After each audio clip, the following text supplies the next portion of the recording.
Hi, Kimball. Welcome to the Moms of Tweens and Teens podcast. I am so happy to have you on the show and to have this opportunity to get to talk to you. Hi, Cheryl. Thanks for having me. This is exciting. Yes, for me too, because we are going to be talking about setting limits, setting boundaries, having consequences today, which is a huge challenge for parents with tweens and teens. I mean, it is one of the biggest areas that I hear from moms all the time, like, help, I don't know how to set limits with my kid. They're, have attitudes, disrespect, all kinds of things that they're struggling with. So this is going to be invaluable to our listeners.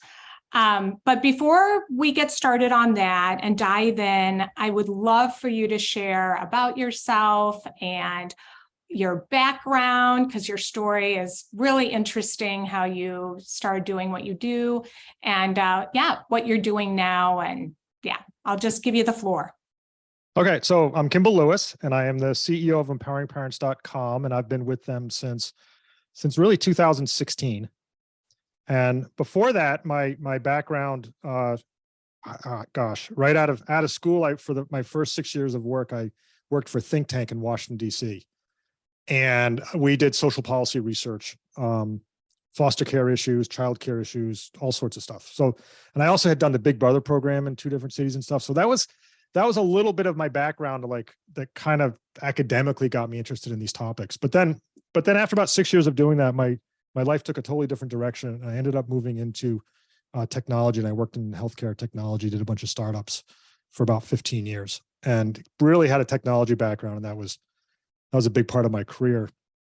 In addition to having two boys, my wife and I have 2 boys. And then around 2016 or so, the owner of the company that distributed the Total Transformation Program, which was a child behavior program put together by this guy named James Lehman, he came to me and said he was looking for a CEO to run his company, and his company had to make a turn and start distributing their stuff in a more technological way, not as books and DVDs that you purchase, by answering a radio ad, but by using podcasts like we're doing here, and the stuff needs to stream online. Like no one's going to have DVD players, down the road.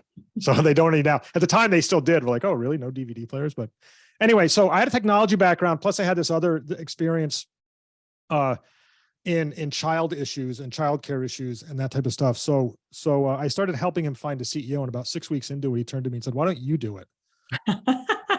And I'm like, I kind of see myself as a technologist at this point. And he goes, no, you could totally do it. Cause you're talking about the programs, and you've met James, the program. He goes, I think you could do it. And I don't know. I was at a point in my life where I was ready for trying something different. And I would have, the way I ended up doing what I said to myself, said to my wife too, I go, I would always wonder what would have happened if I tried this. Yeah.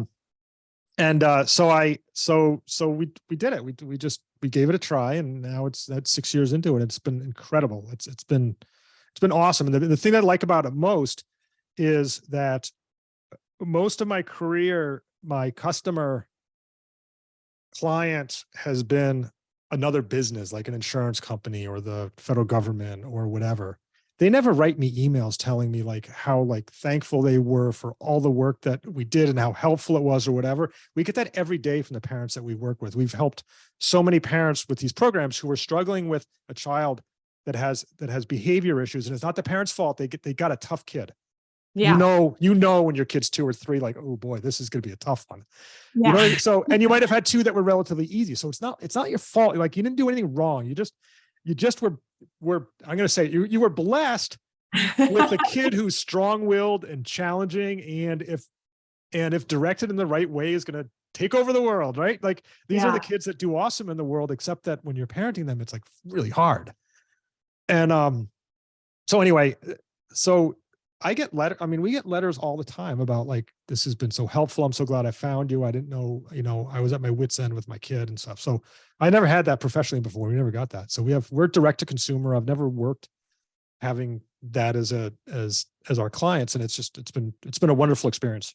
So, and it's been great to be able to, if your listeners don't know, James Lehman passed away several years ago. It's sort of at the height of his, I mean, he was at the top in terms of parenting in 2010 when he suddenly passed away. And it would have been a shame for his program and his ideas and the way he articulated them to pass along with him. So we're doing our best to continue to evangelize the work that James Lehman and the Total Transformation Program put together. So it's been a great journey. Yeah, I love empowering parents. I was telling you before we jumped on here, when I first started Moms of Tweens and Teens, that was my go-to, to look at your blog and all the amazing articles you have. And you actually have coaches as well. You have the Total Transformation. There's therapists and coaches that will work with parents as well. Correct? Exactly. So when you sign up for our program, you have the option of signing up for parent coaching, and you'll be assigned to an individual coach, and you'll have a phone call each week with them. You can trade messages with them. And it's a great, basically what they do is they help work you through the program. And we might talk about consequences later on. You'd mentioned that. So what they'll do is they'll sit down and they'll help put together a menu of consequences that you can use with your child for the particular situations that you're in. Things like really practical stuff, like what are you going to do the next time your child acts out? Because when the parents come to us, it's not the first time or the second time, it's the umpteenth time that they've done this. And our coaches know that. And what we do is we let the parent know, look, they've done it so many times. Now we put a plan together. We know how we're going to react the next time, and here's how we're going to react. And then the next time it inevitably happens, you do that, and then come back in the coaching afterwards. We talk through like, well, how did that work? Is it, do we need to adjust something, or do we keep doing that each time and assess how the progress goes? And you really work through with someone non-judgmental, worked with a lot of parents, knows the programs. And it's also someone for the parents to talk to, because when you have a child that has, you're struggling with behavior issues, it's so hard to talk to family members and friends about it. I mean, you're lucky if you have that person, but there's like judgment and embarrassment. There's so much tied up in it that just having someone else to talk to is huge. It is huge. I find that as well. It's so much shame. And I think especially when you have tweens and teens, it can really, moms feel like, I don't have anybody to talk to. I'm worried, like you said, about being judged, what they're going to think about me, or if it's going to get back to my kid, if their kid will hear. And, there's such isolation and loneliness, so that you're providing that and you're hearing from the parents. That makes your job so gratifying, that you're keeping his teaching alive, and providing this for parents is. And one of the words you mentioned that really resonates with me is you said guilt. There's a lot of guilt involved. Yeah. And one of the things we first explained to the parents is that you're not responsible for your child's behavior. Your child is. Yes. You don't have to be guilty about it. Your child's responsible for their behavior. Now, it behooves everyone to react and do more effective things and less ineffective things. We talk about what those are. Mm-hmm. But it's not your behavior, it's your child's behavior. And that's step one, because when you put the accountability back on your child, you remove the guilt from yourself and you put the accountability where it needs to be on your child. And it also puts faith in your child. When you hold your child accountable, yes, you're saying to your child, I have faith that you can learn how to behave appropriately. If you take on the guilt yourself, you're saying, look, you can't, I've given up on you. It's not your fault, it's my fault. And at best, the child's going to manipulate you knowing that, but at worst, they're going to believe it. They're going to believe that the reason that they're messed up, the reason that they can't behave well, that they can't function well, is because they had a bad parent. And that's a horrible place to be for that child. They need to have agency and control over their own situation. They have to believe that. And the way you do that is by holding them accountable. And holding them accountable is saying, I have faith in you that you can learn to do this. So I love that. Oh gosh, that's so good. It's because I think that our listeners, as a parent, it's so easy to feel guilty and blame ourselves. I mean, moms are so good at that. Now, maybe dads are. I don't know if they do that as much, but we can definitely fall into that guilt pit. And then what happens is then we do get soft, because we take it on, we feel guilty, we blame ourselves. And like you said, then we're not helping our kids to take ownership and responsibility for their behavior. Then we don't set the limits because we feel guilty. It's just this vicious cycle that's so easy to get into. And when I read that you can talk about setting limits and boundaries and consequences, I was like, yes, because we need to be reminded not to take that on, to hold our kids accountable. And if we're not really believing that they can change, that they can do it. It ends up, we're sending this message like, I really don't believe in you, or that you can handle it. And and it just really stunts their growth. Yeah, that's you're exactly right. It sends the message that you don't believe in them. And some parents are going to say, honestly, I don't believe in them. Yes. And what we're going to say is you have to. Don't underestimate them. You're probably underestimating them, and you're not going to be around forever. Yeah. They're not going to, I mean, just the practical matter, you're not going to be around forever. Like it's up to them to figure out how to get along without you, or how to get along independently, and how to behave appropriately and all those things. So, and that's part of the reason why I like the coaching and support and podcasts like yourself, where, I mean, this is support for someone listening to this podcast, is it gives you the encouragement and the strength to do those things for the person you love, your child, the person you care about. You'd give up anything for them. And to hold them accountable means that they're going to turn around, they're going to say terrible things to you, and they're going to say they hate you, and they're going to do all those things that are going to make you feel bad, and it's going to look like it's painful, but you just have to know that this is the right thing for them, even if they hate you for it, even if they say they hate you for it. Yes. So that's a hard place to be, and that's a challenge. That's why this is not easy. Yeah, no, it's not easy. And I often tell moms the story of, my oldest is 32. So I started this when she was younger, but she was super strong-willed, my oldest. And like, she was a gift, even though, because it helped me grow. I would have never started Moms of Tweens and Teens without parenting her. But I wrote this blog post called Confessions of a Boundaryless Mom, because I was that mom. I was that mom that felt guilty.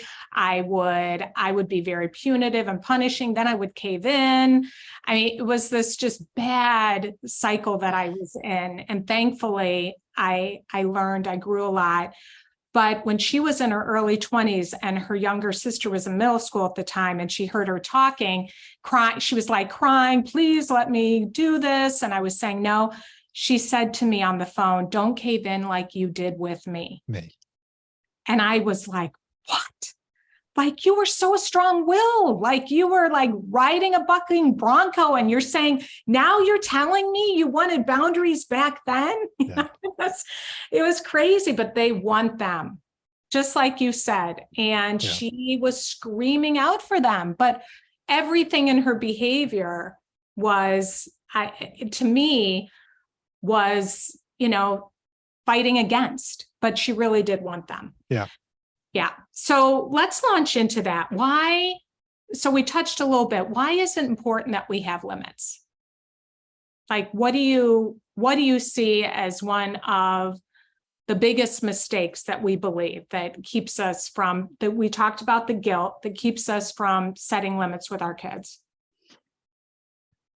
So I think a big part of why, I think the world has limits, right? You can't do whatever you want. The world has limits. You're always going to have an authority. You're always going to have a boss. You're going to have a spouse. You're always going to be accountable to someone in the world. So you have to learn to live in a world where you're accountable to someone. We're all accountable to someone. And as a child, you're accountable to your parents and the household. It's up to the parent to make sure that accountability is held. So at a basic level, the reason limits are important is because you're teaching your child how to handle limits, so that when they go out into the real world where there are limits, they have the skills to work within boundaries, to work within limits. And so that's one reason. I'll get into that a little bit more, but there's another reason, which is it's your house. Like, you have rules. You, like, as a parent, you get to make the rules in your house.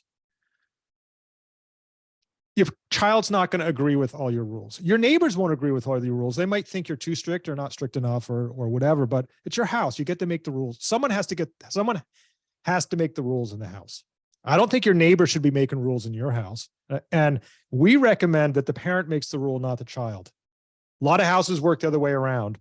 And if you fundamentally don't believe that it's your role to make the rules in the house, what we say to parents who come with us is we're probably not the right place for you. Yeah. Most of the parents coming to us, they want to make the rules. They're just not doing it effectively. They're not holding those boundaries effectively. But I think the main reason why I think intellectually most people know that boundaries are important and need to have rules. I think the reason that they're not being set is that it's the child has figured out that when they fight and push back and argue, that's worse than having boundaries that are adhered to. So they wear you down through their arguing and their fighting in order for you to get rid of the rules and to get rid of the boundaries. And as a parent, so think about it, you're coming home from work and your child's supposed to do, like, let's say they're supposed to do some chores or something. And you're coming home from work and they haven't done the chores.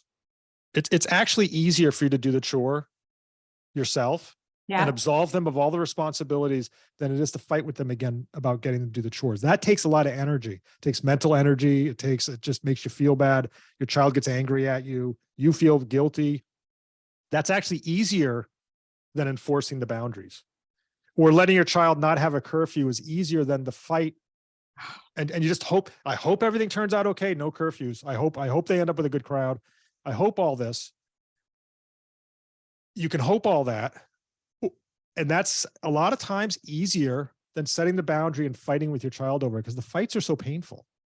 Yeah. So as a parent, we just, a lot of times what we're doing is we're avoiding the conflict by limiting the boundaries. And it's actually the child's technique. So James Lehman, we talked about this earlier. James Lehman had that famous quote where he says, you don't have to attend every argument you're invited to. So if you think, that's the first time I heard him. I was driving home from work one day and he was on the radio. They used to advertise on the radio. And he said, if you're headed home from work right now, and obviously it was like 5:30 at night. So they knew exactly when they ran the radio ad for this. And you're expecting to get into a fight with your child. Just remember, you don't have to attend every argument you're invited to. And what he points out in the program is that what's going on between the arguing is the arguing has become the child's problem-solving skill. So the child has problems meeting responsibilities, and they can either learn how to meet those responsibilities through like discipline and putting things off and like learning how we all learn how to become responsible adults. They can either learn it that way, or they learn another way to solve their problem, which is that if they fight and scream and yell and be defiant, then their parent or whomever removes the responsibility from them and doesn't expect them to do it anymore. So they remove the responsibility of doing the chores or doing their homework. And a lot of parents have given up on trying to get their kids to do their homework or whatever, because the fight's not worth it to them. So the child has made adhering to the rules very expensive in terms of fights and other stuff. So that's a big part of our program, is that how do you deal with a child that has figured out that they're going to control you through defiance and arguing and fighting. And once you realize that's what's going on, then you can see it. It's like, oh gosh, that's what's going on. And they don't necessarily know they're doing this. They're doing it more out of like, oh, this works, so they do it, as opposed to like it's not like they thought really clearly through, but that's the dynamic of what's going on. And so you tell the parent, when you point this out to them, like, oh, that's really what's going on, I see. And it makes it easier to do things like set a limit. And when the child argues and starts fighting about it, you disconnect.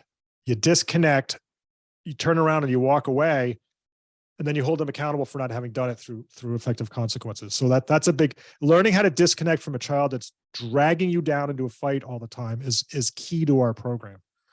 Yeah, I agree. And I will tell the moms, of course they're going to fight.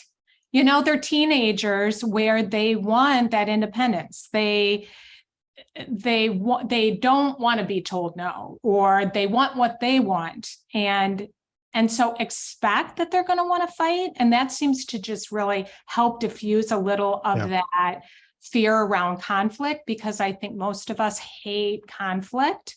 And especially when your teenager's telling you they hate you and they don't like you and they can hook you that way. Just to know, like, okay, I'm going to set this limit and they don't have to like it, but I'm still going to hold them accountable. Yep. I know that really helped me to kind of get over that hurdle and kind of to make peace that they're not always going to like it. Like, don't expect them to like it. And moms will often try to convince their kids they should like it or too much about why they're doing it. And then that gets into this huge power struggle, because a teenager's not going to go, oh yeah, okay, mom, yeah, I totally get that. Why you're telling me I can't go to that party, or why I have to do my chores, So we have on our website, we have a very popular article. It's called Explain Yourself Once and Move On. Yeah. And I would agree. Like you owe your child an explanation as to why you have the rules, but explanation singular, you don't have to give the same explanation over and over and over again. There don't have to be 50 explanations. Just explain it once and move on. And maybe they'll understand. They may not understand. They may not understand until they're a parent. And we tell parents it doesn't matter. Just like explain yourself once and move on. And then don't be sucked into the arguments about it. It's not your job to make your child agree with the rules. Yeah. A lot of parents do that. They somehow think that if they can only argue their point just right, the child will finally understand and then will obey the rules. And that's not true. They either will never agree with you because they don't want to, or they're not capable of understanding why you have these rules. Yeah. And we're not advocating that parents be like overly strict. We point out to parents that you want your child to be independent. If your child is showing responsibility, give them more responsibility. Like you want to keep pushing that. So we're not telling parents that you be really strict and have a million rules. We're telling parents, let your child show that they're responsible, and as they show responsibility, you want to give them more and more independence. Like that's the goal is independence. Yeah. So.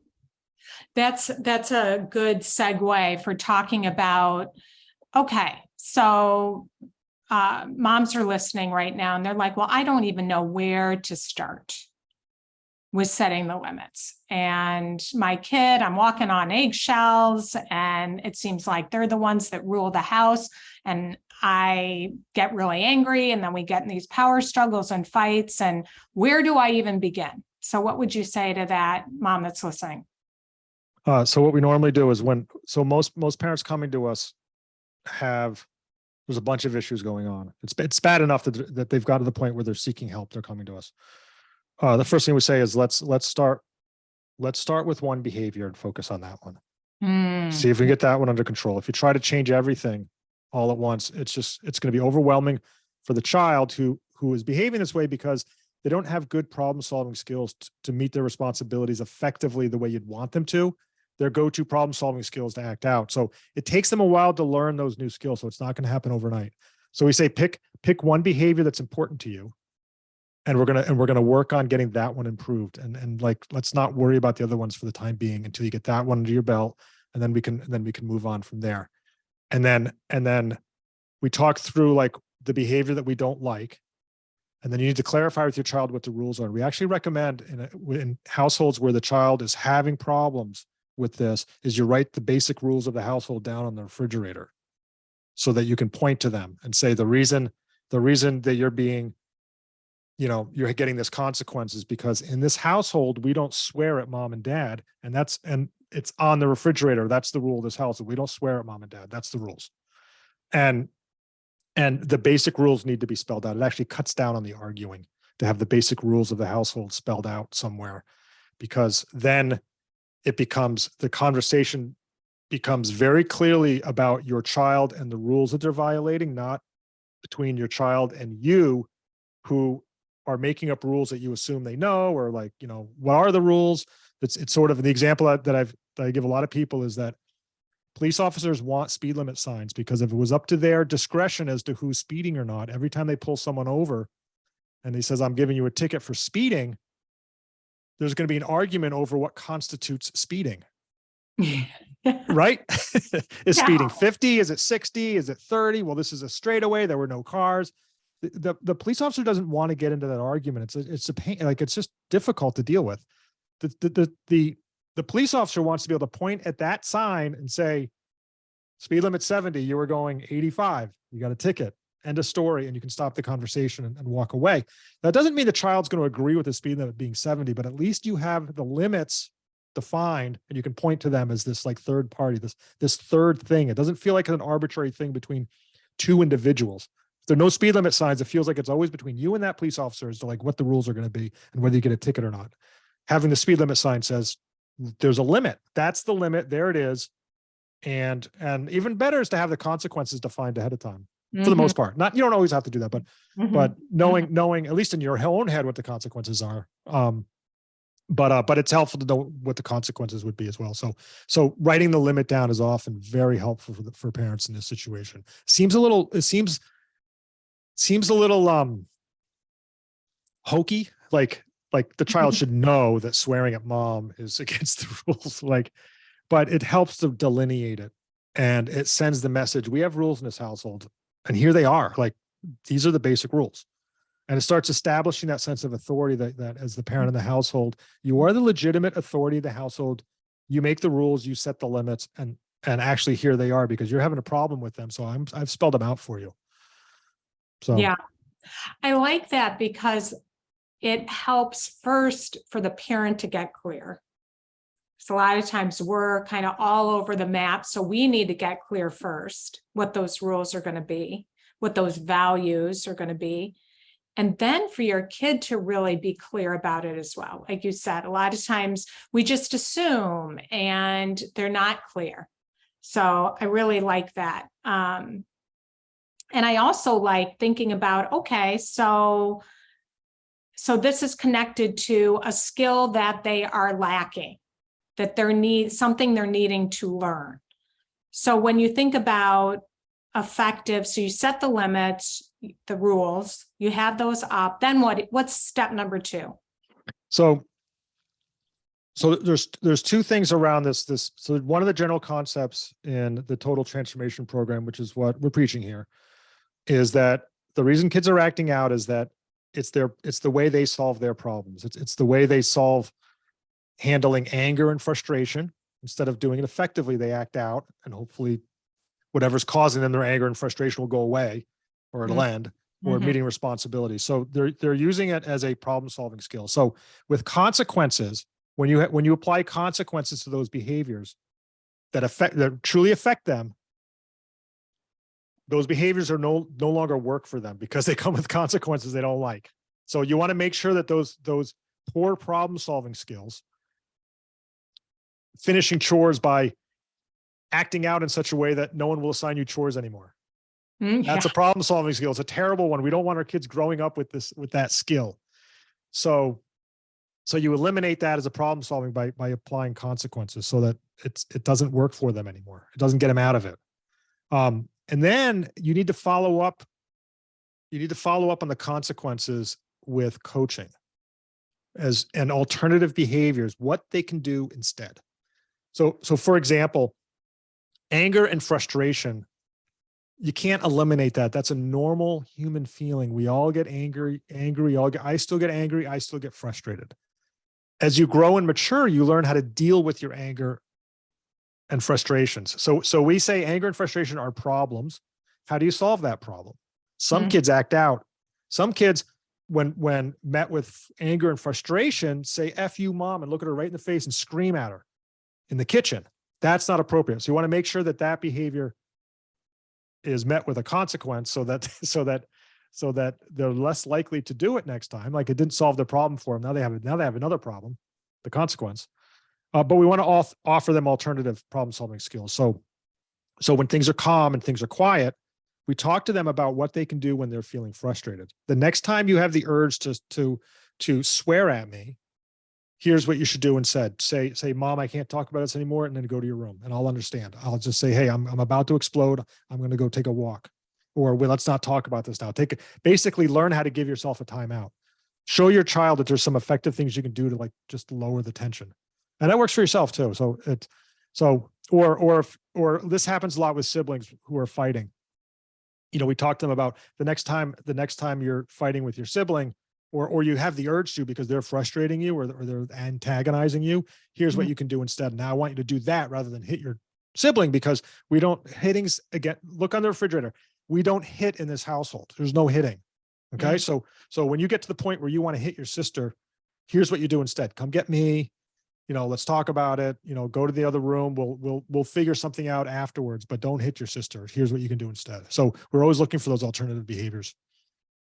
Yeah, I like that, because they're seeking out that behavior to solve a problem. Like they're trying to solve that problem, but the way that they're solving it is not effective. Yep. And it's not going to work for them when they leave your home and they're in a marriage or they're in their job. It's not going to, so it's teaching them those coping skills, those problem solving skills. I really like that. And then, but normalizing, like, okay, of course you're going to feel angry and you're going to feel frustrated, but I find with teens, even asking them, but what next time can you do instead? What can you, when you're feeling angry, that rather than, swearing at me, what can you do instead, to be able to coach them? And maybe they're just angry and they need to say what they're angry about and talk to you, but instead they're swearing because they don't feel heard. They don't feel like you're understanding them. So that's good, because that's really an important piece. It's just not laying down that consequence and being punitive. It's teaching them new behavior. Exactly. And I would clarify that I wouldn't punish your child for getting angry. And I wouldn't punish your child for getting frustrated. That's counterproductive. It's what you want to, and punish is not the right, that's not the word. Like we avoid punishes. We want consequences that have meaning. Like if you do this, this happens. Like it's a natural thing. And if you don't want this to happen, then don't do this. Like so we have those in place so that they learn what to do instead. And we don't want them a consequence for normal feeling and behavior. And that anger and frustration is just, it's not quite right. It's what they do as a result of being angry. That's the problem. Yes. So yeah, it's exactly. Yeah. And so teaching them healthier ways to deal with their emotions, not just dismissing feeling. Yeah. And that's why they call it anger management and not anger elimination. You can't eliminate anger. Yeah. And it's okay to say that some of us, we all have things that we're good at and not as good at. Some people don't handle frustration as well as other people. It's just like, some people run faster than other people. But that doesn't mean you can't get way better at it. And we need to teach our kids, just because you're susceptible to getting frustrated easily, you can learn behavior. That's the thing, is these behaviors are learnable. You can get much, much, much better at something that maybe you were just one of those kids that had frustration issues. You were born that way. Who knows? But you can get very good at, to the point where no one would even think that you had one of those. Like for me, like I'm shy. You might not know I'm shy. Shyness is like a feeling that in social situations or whatever, like I feel shy. Like it's hard for me to go like at a party where I don't know anyone or whatever, and I'm supposed to just start talking and meeting them or whatever. Like for me internally, like that's has always been kind of a problem, but it's a problem I've solved, that no one who's ever met me in the last, I don't know, I'm 53. So maybe when you met me, in my teens or early 20s, you might have said, oh, he seems like a shy guy or whatever. But I learned to solve the problem to the point that no one would ever describe me that way, even though I feel that way. Yeah. That you probably still can walk into a party and be like, but you've learned coping. I know how to cope with it. Yes. I've gotten better at it. I've built up the skill around it. Yes. And the same thing can happen with anger and frustration and other stuff. There's some things I found easy in life and some things that I found really challenging in life. And the things that were challenging, I've learned that through like self-help and other stuff. I was always a self-help junkie. That's part of the reason why I like this, because this is kind of under the category of like self-help. Is that you can get like if you focus on this stuff, you can get way better at it. Like you can become so much more effective as a parent by doing more of the effective stuff and less of the ineffective stuff. And likewise, your child their behavior, their good behavior is learnable. Those skills are so learnable. And we've had tremendous success with it. You just don't just, you have to get out of the mindset like this is just the way they are and they'll be this way forever. Exactly. They might have the tendency forever, like I'm going to have this tendency of being like a guy who's shy forever, but it's like so solvable. Like I'm like, and I probably had a fairly easy case. For some people, it's more challenging, but you hear about a lot of terrific public speakers who are terrified of public speaking, and they went through Toastmasters or they do whatever. They learned how to do it, and got good at it to the point where you would never think that it's something they struggled with. They seem awesome at it. So it's the same with our kids and the same with us as parents. Yeah, I love that, because it's like we're human, right? And as parents, it's not just I'm going to fix my kid. It's like I'm on this journey too. And I'm working on myself too, and that we can learn and practice and grow. And before we got on here, I was asking you, so what's the difference today from how you were parenting? You've been CEO, for 6.5 years? Have you seen a change in your relationship with your boys since Empowering Parents came into your life? I want to say yes, but that's a complicated question because I love the honesty. I want to say, oh yeah, everything was horrible, and then boom, it's magic. This is like a magic pill. Yeah. Sign up today, and like magic is going to happen, and everything's going to be perfectly fine. It's ongoing work. I know. It is. We're all a work in progress. But you know what? There's effective things you do and ineffective things you can do. And there are. We don't say that there's good parents or bad parents. We just say they're parents that are applying more effective skills and less effective skills. And I'd like to think that so here's the other thing is I said earlier, don't blame yourself for your child's behavior. It's your child. When your child gets frustrated and is standing in the middle of your kitchen and has the opportunity to either take a deep breath and like turn around or start screaming expletives at you, that was their decision to make. Yeah. That's their behavior. It's not your fault. That's their behavior. Likewise, I always tell this, like when someone like if someone tells me, oh, your kids are great or whatever, or I like to hear that. I want to hear that. But if they say, oh, you're such a great father, I always just like I don't want to take responsibility for their bad behaviors, I also want to be very careful not to take credit for their good behaviors. I want them to get credit for it. I go, well, I don't know about me. I did my best, but my kids did well. My kids were, they did it, not me. Yeah. Just like I want to take credit for their good behavior, and I want to blame them for their bad behavior. Everyone wants to do that. But that's not fair. That's not fair. So if they learn how to behave better and they learn the skills around all that, I want to give them the credit for it. I want to be their cheerleader and say, you've done awesome. I want to be like that coach. Now, maybe it was because of the coach. Maybe they would have done it anyway. But no matter what, I want them to believe, and I want to believe in my own head that it was them who did it, because if it's them who did it, not just because I was there, then I know they can handle future problems down the road because they learned how to handle this problem and they learned how to figure it out. So I want the accountability to be on them for whether it's good or whether it was bad or whatever. I want them. So that's kind of the outlook.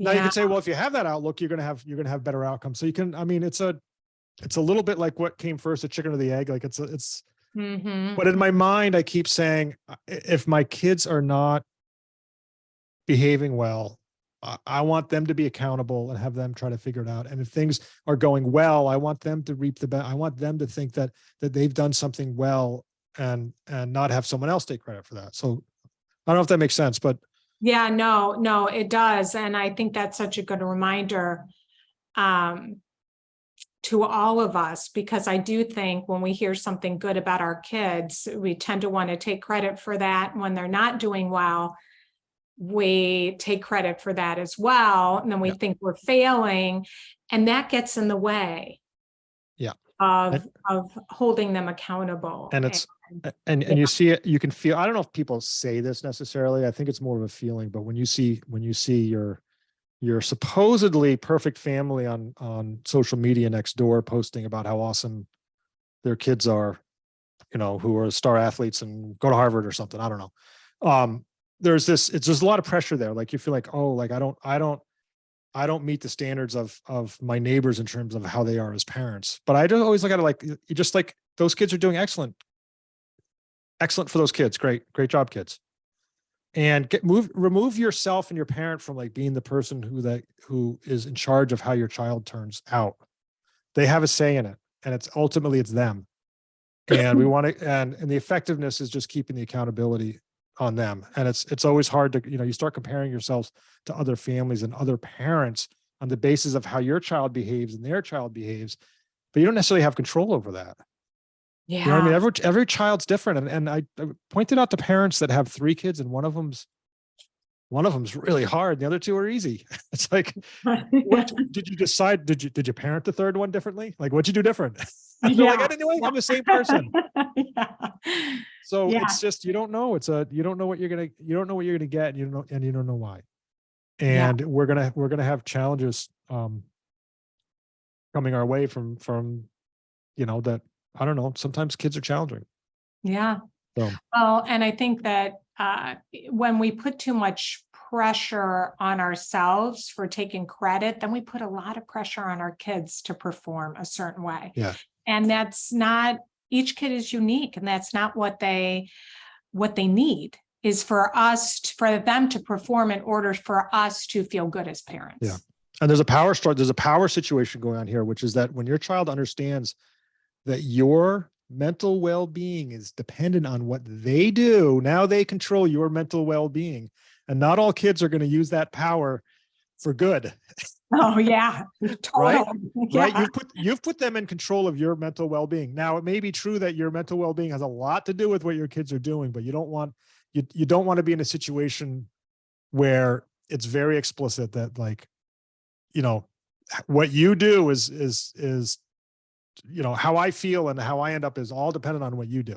That's not fair to your child, because it puts too much pressure on them, but it also gives them too much power if they could manipulate that against you as well. So. Yeah. And a lot of times they're going to rebel against that. Yeah. So, yeah. Yeah. So. Well, let's talk about consequences. And first, and we'll go into that, but also just can you briefly touch on what the difference between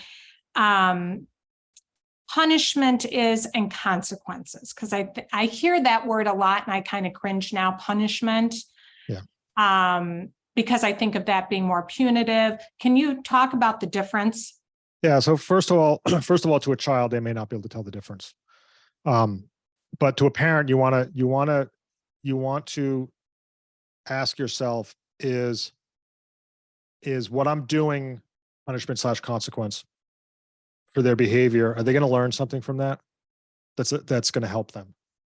So an example I would give is if your child is hitting his sister, your son is hitting sister, and the consequence is you lose electronics until you can go 3 hours without having conflict with your sister.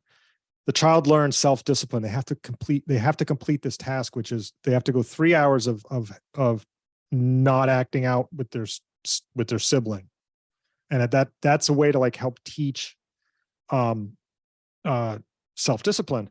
Or if you're not meeting curfew, then maybe you get, like, you can't go out next weekend, but after that you get to go out, but your curfew is set lower, and we'll see if you can meet the curfew. And if you do that consistently, then we'll raise the curfew.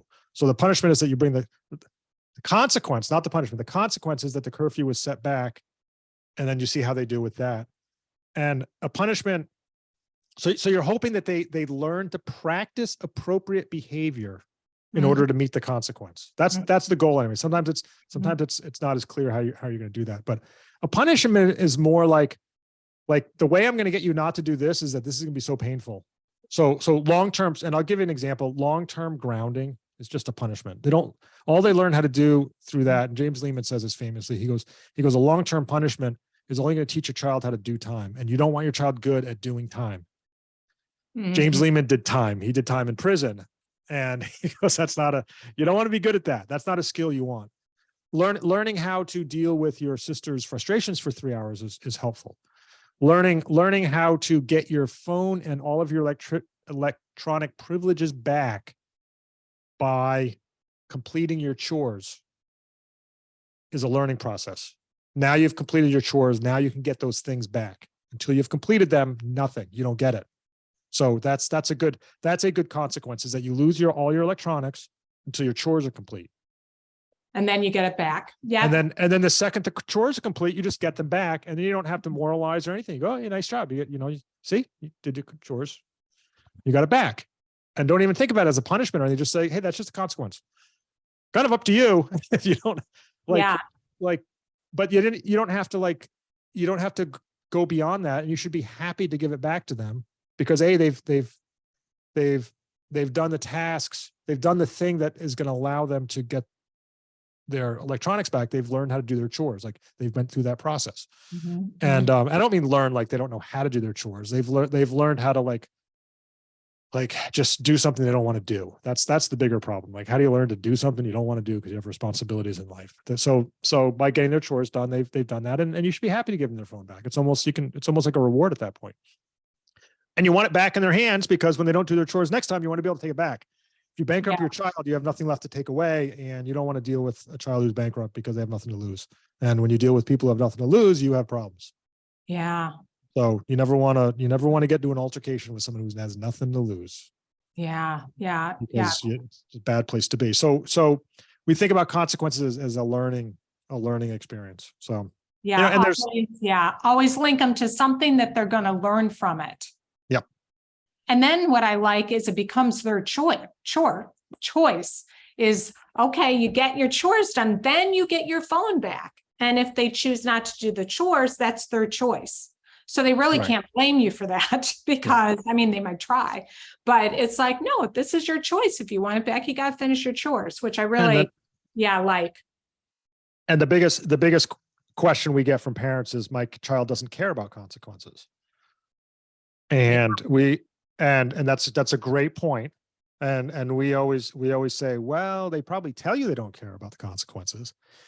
But if you work with us and we develop consequences of consequence to your child, they will say they don't care. They'll pretend they don't care. They'll drag it out for a while to try to get you to eliminate the consequences, because you now believe they don't care about those consequences. But if there are actual real consequences, then a lot of times, like, let's stay the course. They'll come around. They'll find that it's easier just to do their thing. So very often when they say, I don't care about consequences, they do. They don't want you to think they care about consequences. Yeah. Or it's a learning process for them. And it's not like you apply a consequence and boom, they've learned it. Now their behavior's like better forever. It takes a while of them. For some people, one speeding ticket, they're never going to speed again.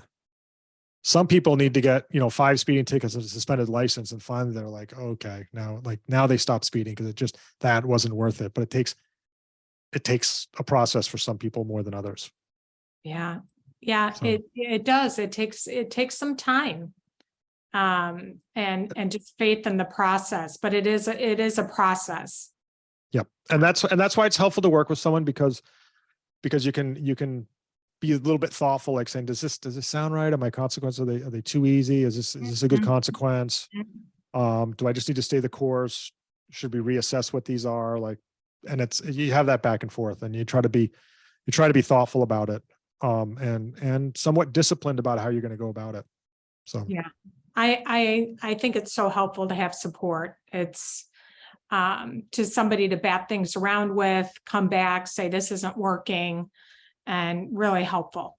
And to be able to talk about the frustration and the struggle and the challenge, and work skills. And we work with parents about, a big thing is remaining calm. Like, yelling and screaming is not effective parenting.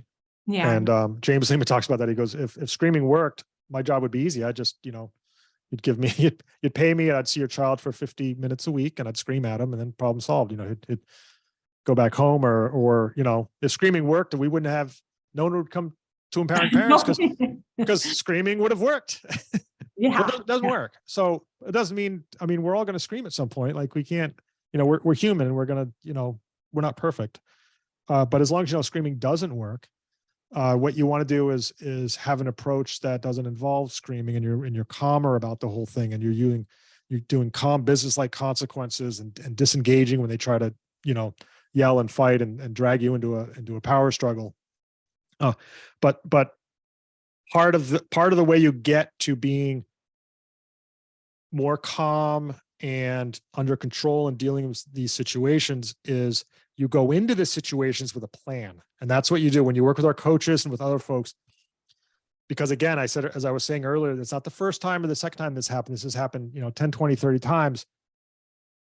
You get a plan together. And then when it happens again, now you're executing your plan, and it's much easier to execute a plan without flying off the handle.